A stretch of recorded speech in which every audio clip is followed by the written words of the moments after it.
What's going on, everybody? Kalipis Tech here, coming back at you with another video. In this video, we're going to be taking a look at the Google Pixel 6a about 6 months after my original review and going over whether or not it's still a good phone to buy at this point. Now, as always, if you do want to learn more about it, definitely check out the description where I am linking to several other videos about this phone, as well as some information about pricing, availability, and some of my favorite smartphone accessories. But with that being said, let's get into it. So with the Google Pixel 6a, we're getting a 6.1-inch OLED display with a 1080p resolution, a PPI of 429, and a 20:9 aspect ratio. So on one hand, at 6.1 inches, it's definitely not the largest display out there, but I mean, it is definitely at least usable. And sure, if you're coming from like a Motorola Moto G Stylus 5G that has a huge 6.8-inch display, this is going to feel a little small at first, but I feel like most people will probably get used to it. I know I personally have an iPhone 13 coming from an iPhone XS Max, so it definitely was a bit of a downgrade as far as size goes, but after like a year or two, I did get used to it. So in general, if you're not really set on having an absolutely huge display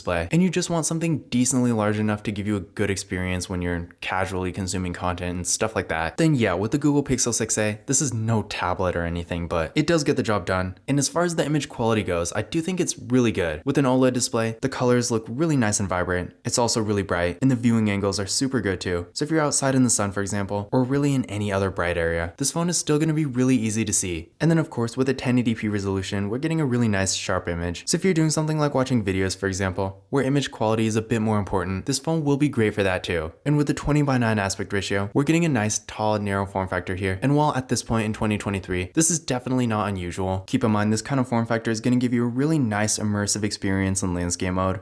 And then if you're doing something like browsing the web or scrolling through social media, with a form factor like this, you can fit a good amount of content on the screen without having to scroll too much. So in general, when it comes to the display here, the actual size itself is really the only potential drawback, and that just depends on personal preference. Of course, if you want a really large display, this is not going to be the phone for you. But I know from a lot of comments I've gotten in the past, a lot of people actually really don't want a large display, and at this point in 2023, finding a phone that has a display under 6.4 inches, especially a phone like this that's a bit higher end, is becoming more and more hard. I mean, there's the iPhone 14, I guess, but if you're considering the Google Pixel 6a, chances are you don't want to use iOS. So when it comes to Android, I don't know exactly how big the Samsung Galaxy S23 Ultra is, but I'm pretty sure it's a bit larger than this. So in general, if you are looking for something a bit more compact and you really don't want a super large screen, but you do want things to look nice on it, then the Google Pixel 6a is going to be a great choice for you. And then of course, if you don't really care that much about display size, then you're probably not going to go wrong here either. Now for storage, the Google Pixel 6a is getting 128 gigabytes of internal storage, but unfortunately, this phone does not have microSD card expansion. Now, in my opinion, this is going to be kind of subjective, but to me, I feel like for the average user, 128 gigabytes is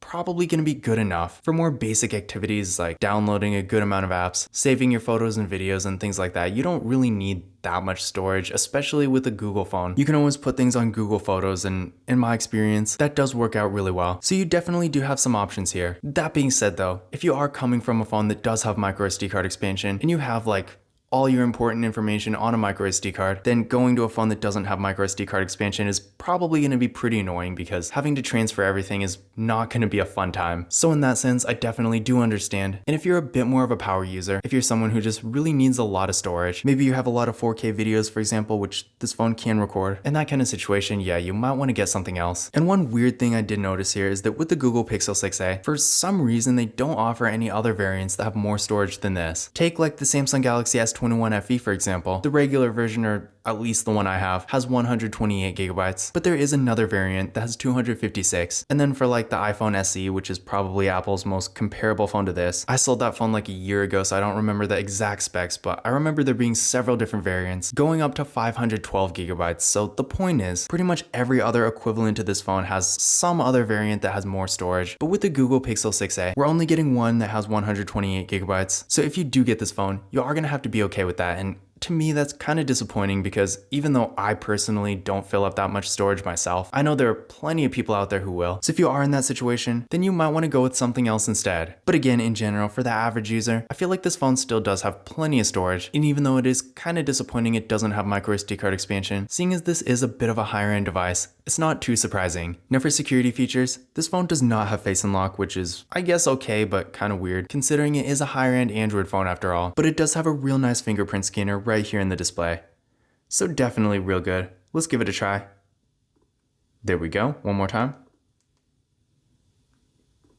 And there we go. So as you can see, real fast and responsive, no issues at all. But again, keep in mind this phone does not have Face Unlock, so if you really like that feature, you might be disappointed here. Now, taking a look at the camera setup here, with the Google Pixel 6a, up front, we got an 8 megapixel selfie camera. Then on the back, we got a dual camera setup with a 12.2 megapixel main camera and a 12 megapixel ultra-wide camera. So in general, while the camera features might not seem like a lot, I will say from experience, the camera setup here is definitely good. Sure, it doesn't have a depth sensing camera, but I feel like no higher end phone does. It's definitely not necessary, and portrait mode works really well anyway. And then as far as the macro camera goes, that is something this phone also doesn't have, but you don't really need it. I mean, you can just move the phone closer to your subject and zoom in a bit, and it does the same thing compared to the macro cameras in most lower end phones. Taking a picture like that is probably going to look better anyway. And that brings me to the photo quality. In general, if you're taking a lot of pictures, you will really be happy with this phone. I mean, it does a great job. So yeah, if the camera is important to you, the Google Pixel 6a is going to be a great choice. To give you an idea of what it can do, here's some pictures taken with the Google Pixel 6a. And like I have said a lot in previous videos, the photo quality is really good, whether you're taking pictures for more personal use, or maybe you're a content creator, for example. No matter what the case may be, the photo quality we're getting with this phone is good enough for pretty much anything. And it can even take pretty good pictures at night, which is more than you can say for a lot of phones, even higher end ones. And then when it comes to video, this phone can record 4K videos in the rear camera at 60 frames per second, but it can only record 1080p in the front, which is kind of disappointing considering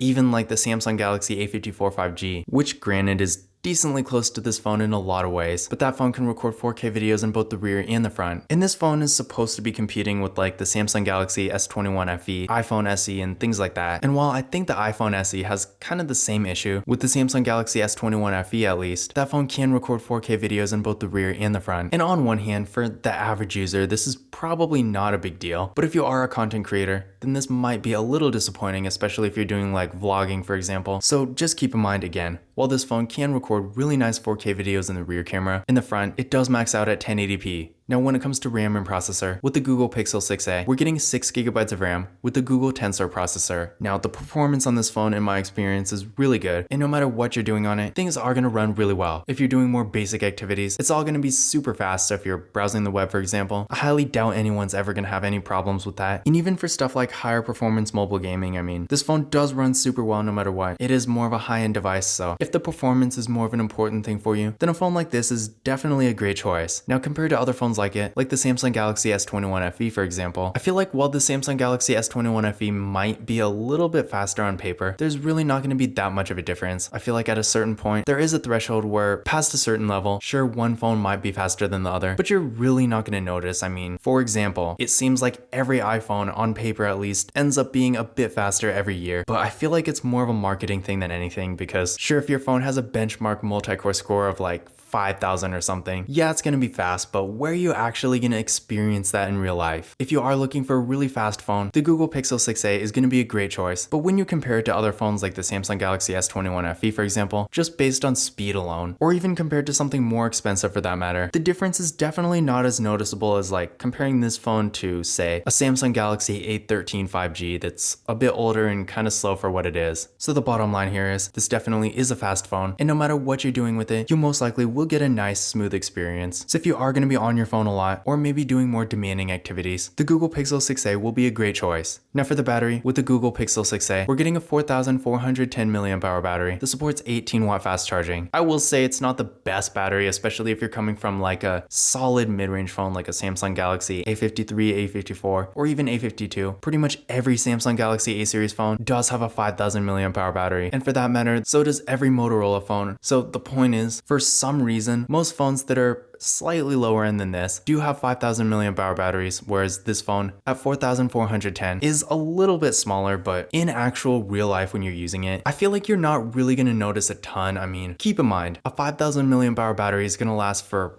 multiple days when it's new. So if you just need a phone that's gonna last throughout the day and really just survive normal use, the Google Pixel 6a is gonna be perfectly fine. And with 18-watt fast charging, while it's a little low for being a higher end phone, it still does at least work. And in my experience, the charging speed is pretty decent. So if you're looking for a battery that's pretty good, but you don't need the absolute best, then this phone is going to be perfectly fine. And another thing I do want to point out is that unfortunately, the Google Pixel 6a does not have wireless charging. So if you are looking for that feature, which is understandable because I want to say most higher end phones do have it, just keep in mind, we're not getting that here with this phone. Now for the software, the Google Pixel 6a does have Android 13, which I would hope it does, since after all, this is a Google phone. But just keep in mind, if you do want the latest software, then you really won't go wrong with this phone. And again, seeing that this is a Google phone, the software support is great too, so definitely not an issue here. Another not surprising feature this phone has is NFC, so if you do like to use tap and pay, then you will be happy to know you can with this phone. And honestly, in this price range, definitely not surprising at all, but there are some weird phones out there that don't have it for some reason, so just keep in mind, this phone actually does. Now, if you're used to higher end phones like this won't be a surprise to you, and you probably already knew. But if you do have maybe a lower end phone and you're considering getting something like this, one thing you should know is that with the Google Pixel 6a and pretty much every other phone in this general price range, this phone does not have a headphone jack. So if you have a normal pair of wired headphones, you will need an adapter. But in conclusion, my overall thoughts about the Google Pixel 6a about 6 months after my original review. Overall, while there are some slightly lower end competitors that are kind of creeping up, like the Samsung Galaxy A54 5G for example, which I will be comparing to this phone in a separate video, for what it is, I do think the Google Pixel 6a is actually still a really good phone. And at this point, you can get it for such an affordable price that if you are looking for a phone that has some of those flagship features, like a super high quality camera and a really fast processor, then I do think this phone is definitely worth considering. Sure, it does have some drawbacks, like not being able to record 4K videos in the front camera, and then debatably the size. I mean, again, that really just depends on the preferences, because I know a lot of people out there seem to want a more compact device, and at this point in 2023, unless you consider a 6.5-inch display compact, there really aren't that many options out there unless you want to get a $50 track phone or something like that, which if you're considering a Google Pixel 6a, I doubt you are. So in general, when it comes to phones like this is probably one of the most compact options. So that could be a drawback, or it could be a really good plus. It just depends. And then the other kind of disappointing thing is that there are no other variants of this phone that have more storage. I know some people are looking for more of an entry-level kind of flagship device, but might need like 256 gigabytes for example. But unfortunately, this phone doesn't have that option. So that definitely is disappointing. But overall, despite a few drawbacks that are kind of minor depending on who you're asking, I do think for what it is, if you are looking for a phone with a really nice looking display, a really high quality camera, great software support, and a really good processor, then the Google Pixel 6a is definitely still worth considering. But this concludes my 6-month review of the Google Pixel 6a. Again, if you want to learn more about this phone, definitely check out the description, where I am linking to several other videos about it, as well as some information about pricing, availability, and some of my favorite smartphone accessories. But that's it for this video. If you enjoyed it and found it useful, be sure to give it a thumbs up and hit that subscribe button. Don't forget to follow Kalipis Tech on Twitter and Instagram. And as always, I will see you in the next video.